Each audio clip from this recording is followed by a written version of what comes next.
हमारी कहानियों की इस कड़ी में आपका स्वागत है। आज हम एक ऐसी तस्वीर के पीछे की कहानी में उतरेंगे जिसे हम सब ने कभी ना कभी जरूर देखा है, पर शायद उसके गहरे मतलब को पूरी तरह समझा नहीं है। सवाल देखने में बहुत सीधा है ना? पर इसका जवाब तो ब्रह्मांड के संतुलन, क्रोध और चेतना की एक बहुत ही शानदार कहानी में छुपा हुआ है। तो चलिए आज इस रहस्य से पर्दा उठाते हैं।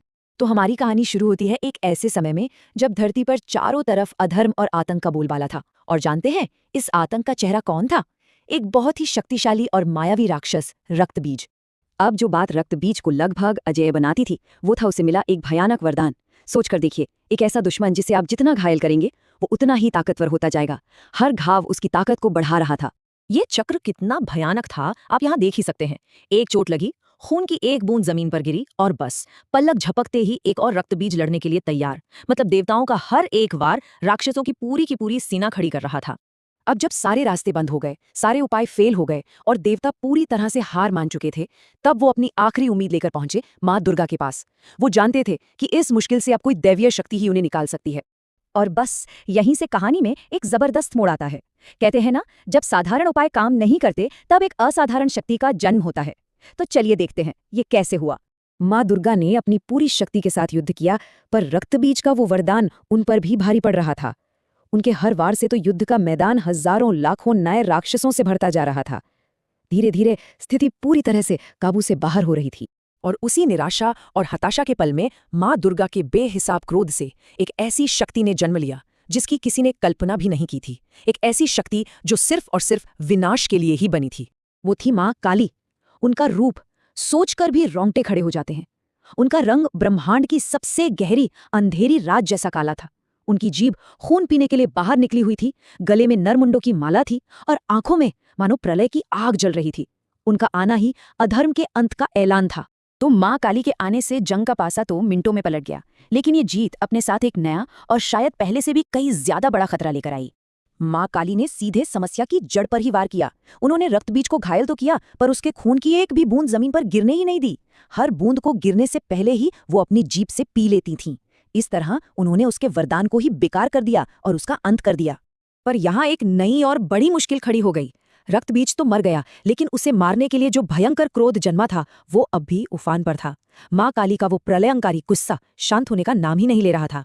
देवता ये देखकर फिर से डर गए। माँ काली अब विनाश का ऐसा नृत्य करने लगी कि पूरी सृष्टि कांप उठी।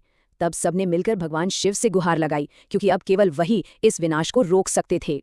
अब महादेव ने जो किया वो शक्ति का प्रदर्शन नहीं था, वो चेतना और प्रेम का एक ऐसा अद्भुत प्रदर्शन था जिसकी कोई मिसाल नहीं। उन्होंने लड़ने के बजाय समर्पण का रास्ता चुना।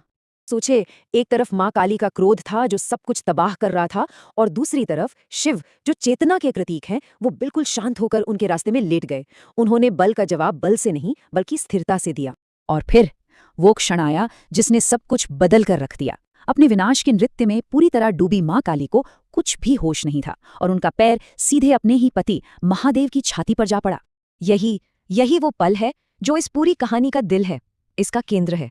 एक स्पर्श जिसने विनाशकारी क्रोध को पल भर में असीम करुणा में बदल दिया। इस स्लाइड में आप एकदम साफ साफ देख सकते हैं कि क्या हुआ। जैसे ही शक्ति यानी काली का स्पर्श चेतना यानी शिव से हुआ, विनाश का वो अचेतन नृत्य रुक गया। उनका क्रोध शर्म और करुणा में बदल गया। उन्हें एकदम से होश आया कि वो ये क्या कर रही थीं। और इसी ग्लानि और लज्जा के भाव में उन्होंने अपनी जीवा बाहर निकाल ली। ये एक प्रतीक है जो हमें हमेशा याद दिलाता है कि असीम शक्ति को भी हमेशा चेतना के नियंत्रण में रहना चाहिए। और हाँ, यही हमारे सबसे पहले सवाल का जवाब भी है। तो बस माँ काली का क्रोध शांत होते ही ब्रह्मांड पर मंडरा रहा प्रलय का खतरा भी टल गया। शक्ति और चेतना के मिलन से संतुलन एक बार फिर से स्थापित हो गया। ये जो अद्भुत कथा हमने सुनी, ये कोई मनगढ़ंत कहानी नहीं है। इसका वर्णन हमें देवी महात्म्य, कालिका पुराण और शिव पुराण जैसे हमारे प्राचीन ग्रंथों में मिलता है। और अगर आपको ऐसी ही ज्ञान से भरी कहानियां पसंद हैं, तो हमारे साथ जुड़े रहने के लिए इस चैनल को सब्सक्राइब जरूर कीजिएगा। तो चलिए इस कहानी को एक गहरे विचार के साथ समाप्त करते हैं। ये कथा हमें सिखाती है कि शक्ति, चाहे वो कितनी भी जरूरी क्यों ना हो, बिना चेतना के हमेशा विनाशकारी ही साबित होती है। तो सवाल यह है कि हम अपने जीवन में अपनी शक्तियों को चेतना के साथ कैसे संतुलित रखते हैं। इस पर जरूर सोचिएगा।